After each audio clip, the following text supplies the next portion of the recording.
They hunt without sound. The chain on the front gate had been cut clean, not snapped, not rusted through. Cut. Caleb noticed it first. He didn't say anything. He just stopped walking.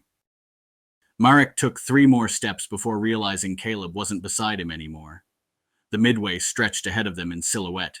The dead Ferris wheel against a dim orange sky, roller coaster ribs crooked like exposed bones. The long shadow of the ticket booth slumped sideways across cracked asphalt. What? Marek said quietly.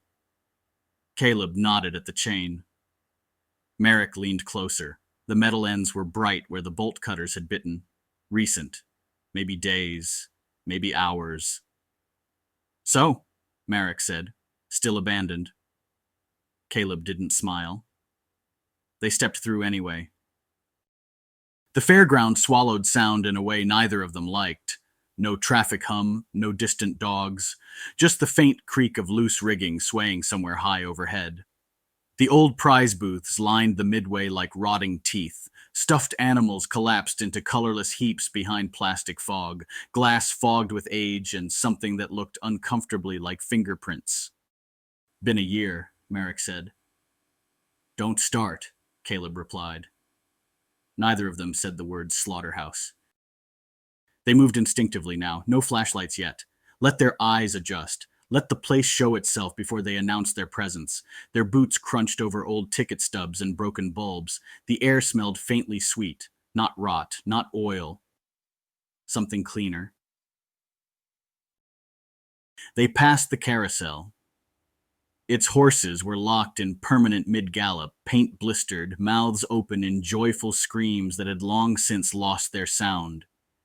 The music box housing sat half open at its base. Inside, the mechanism was clean. Too clean. And that, Marek murmured, is not normal. Caleb nodded. Then, somewhere deep inside the park, a generator coughed once and fell quiet. Not dead. Waiting.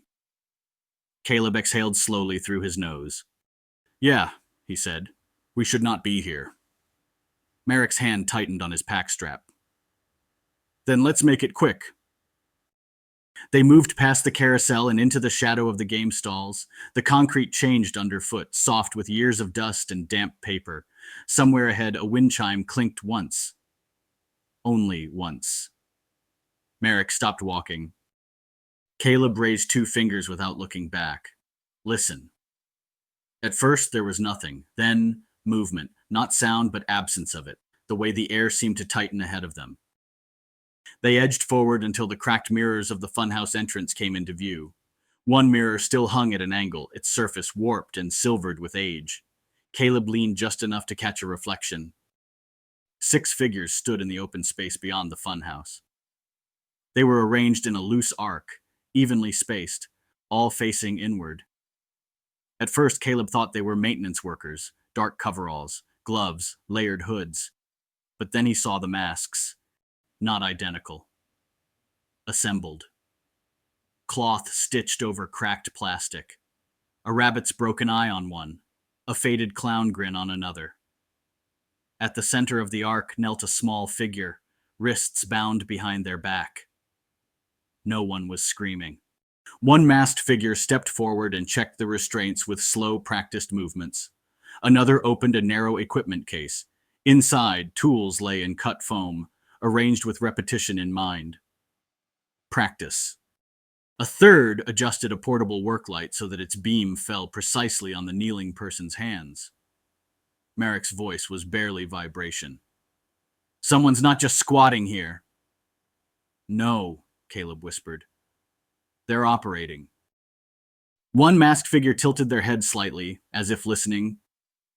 Then a hand rose. 2 fingers.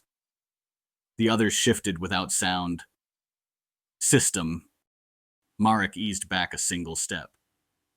The fragment of ticket under his boot cracked. Tiny. Enough. The kneeling figure lifted their head. So did 3 masked faces. Caleb's blood went cold. We're leaving now. They turned as one. Caleb took 1 step. Marek took two. The hand closed around Marek's wrist without warning. Not a lunge. Not a scramble. Just sudden, impossible presence. Marek gasped and twisted, slamming his elbow backward on reflex. It struck a rib cage with a dull, human thud. The grip did not loosen. Fabric tightened around his forearm as another body pressed in behind him. Solid, controlled. Marek. A second figure slid from the shadows beside the prize booth, silent as a stage prop. A third shifted at the edge of Marek's vision. Then the blade came up from below. Not swung. Placed. The hooked edge kissed across Marek's hand. For a fraction of a second, nothing happened. Then his grip failed all at once. Pain arrived in a blinding surge as something struck the concrete between their boots with a soft, final sound. Caleb surged forward and drove his shoulder into the nearest masked figure. The impact slammed them both into the sagging prize shelf in a storm of dust and rotten plush. Marek staggered back on instinct alone. Then he looked down. His hand looked wrong. Blood streamed between his fingers in violent, pulsing sheets. The space where his pinky should have been ended in torn white and red, bone, tendon, motion without purpose. His finger lay on the floor beneath the booth glass. Still. Separate. Marek made a sound that wasn't a scream and wasn't a word, just a breath torn in half. His legs folded beneath him. Caleb caught him hard under the arm as another cultist stepped in, raising a blunt tool with quiet intention. "Move!" Caleb shouted. He dragged Marek backward into the service corridor as the fairground finally erupted into motion. They never shouted. That was the worst part. Footsteps followed into the passage behind them in clean, measured intervals. No commands, no panic. Just the sound of boots on metal.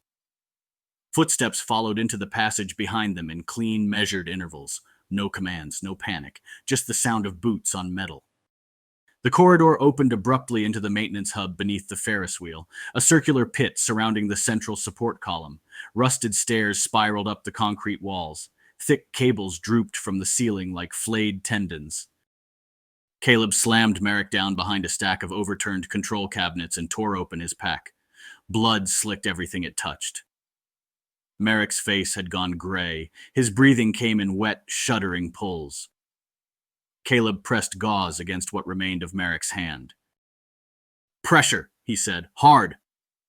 Marek obeyed with a choked sound. Footsteps reached the mouth of the hub, then stopped. Caleb peered through a narrow gap between cabinets. 4 of them stood at the corridor entrance, hooded, masked. One held the blade. One the club forged from a broken ride lever. One carried a cable snare. One gripped a stun prod that crackled faintly in the dark.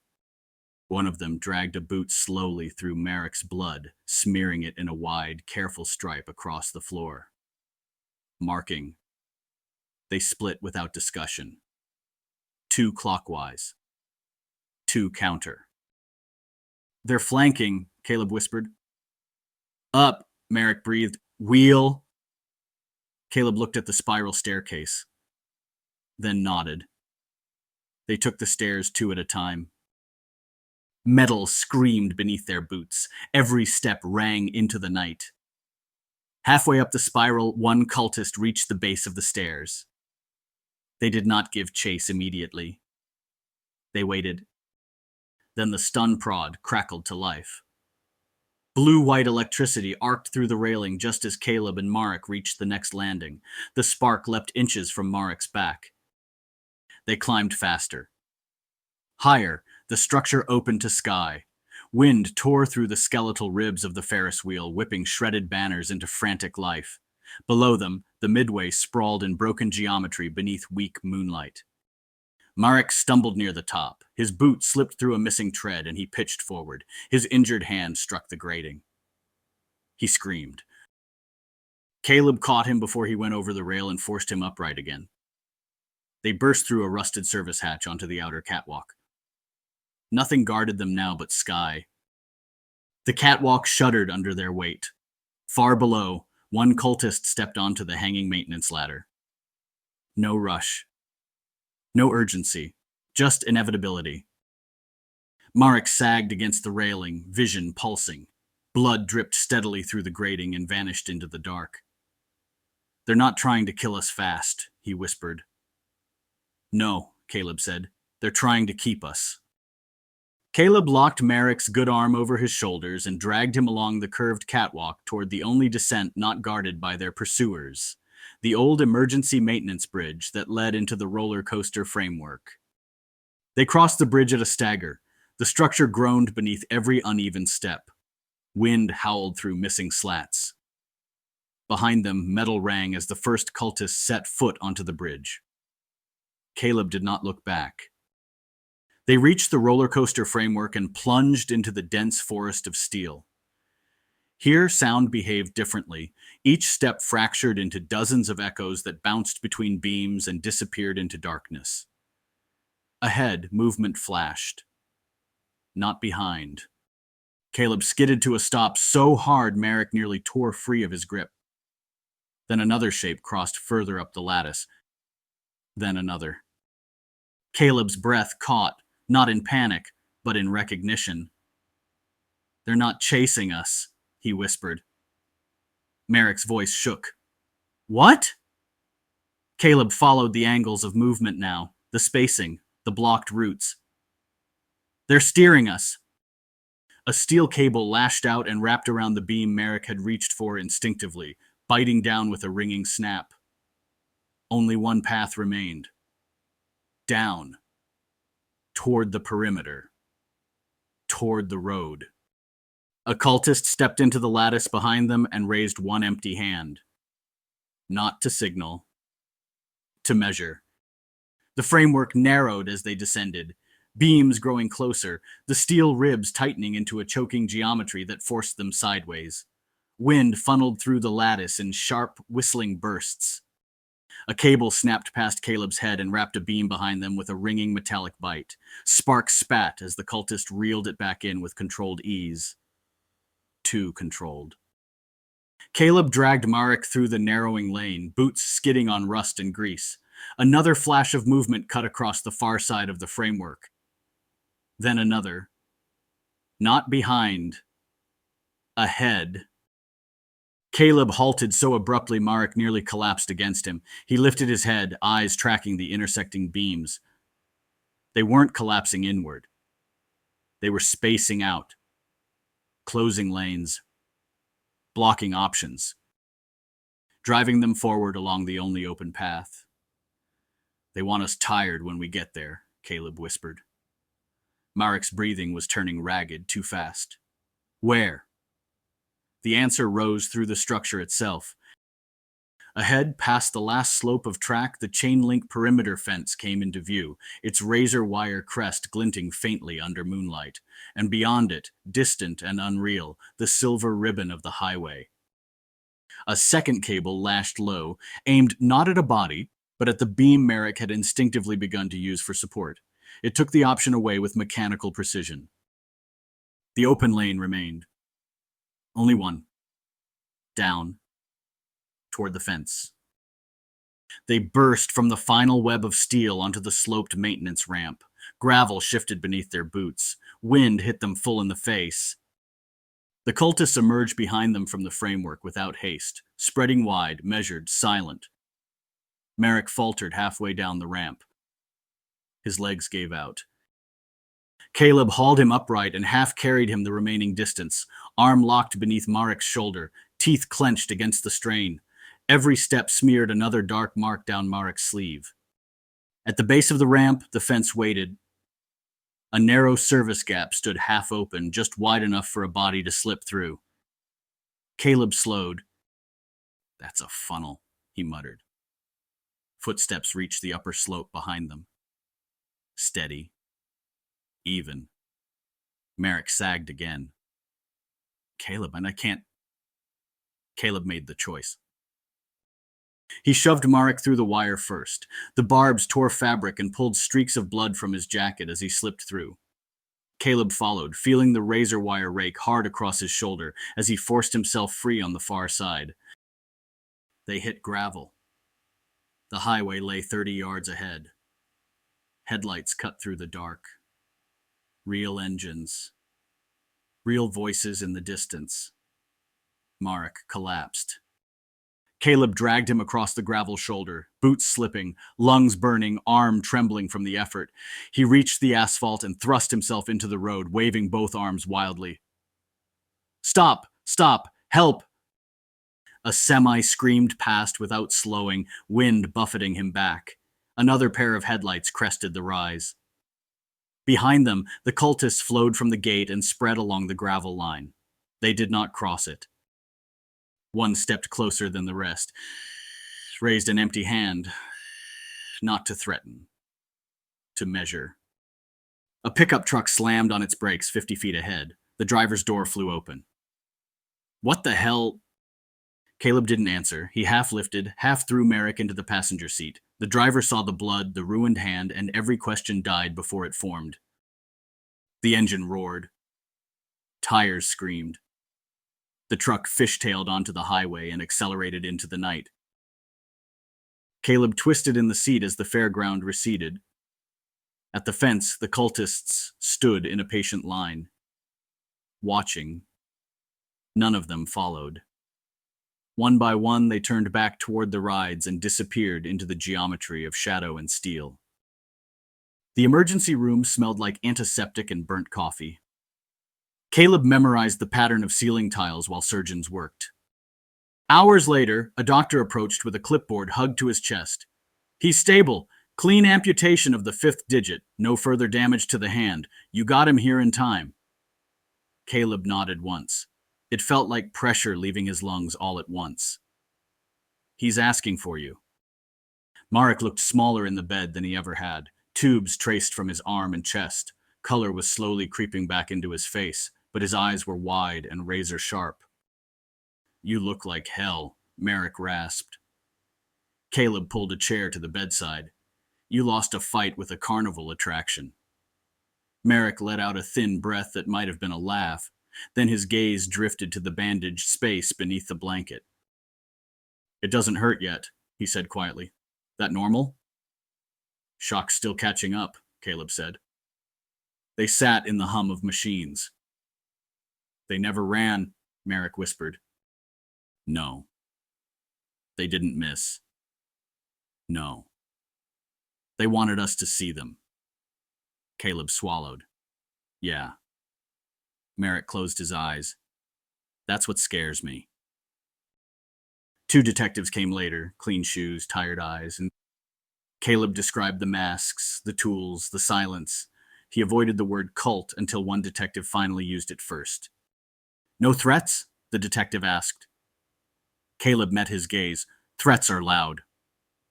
They promised patrols. They promised investigation. They promised follow-ups. Marek was discharged 3 days later. They didn't go home. They drove. No destination, just distance. Back roads at first, then empty highways that cut through dark farmland.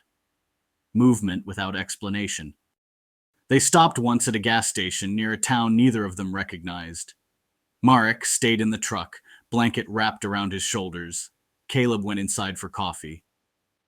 When he came back, Marek was staring through the windshield at a white delivery van idling across the lot.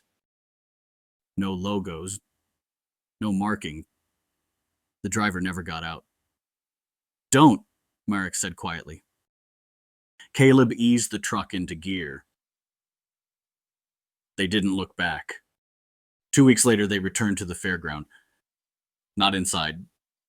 Never inside. The state had moved fast once blood hit the news. Barricades blocked all major entrances. Heavy machinery waited near the main gates. Condemnation notices flapped in the wind. But the service gate at the perimeter, it had been repaired. New chain. Fresh welds. Clean metal over old cuts. No disturbance. No blood. No trace that anything had ever happened. Marek stared for a long time. They erased it, he said. Caleb shook his head. No, they reset it. Marek turned his bandaged hand slowly in the air. They didn't lose that night. No, Caleb said. They finished it.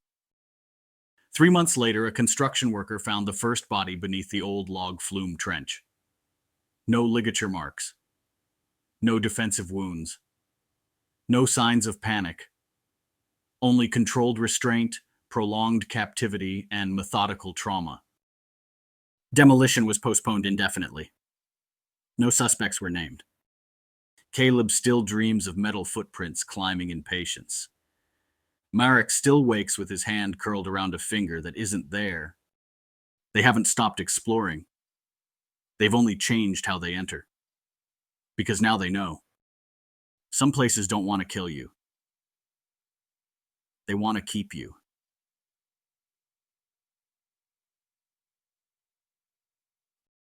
Thank you for watching. Please remember to like, comment, share, and subscribe. And as always,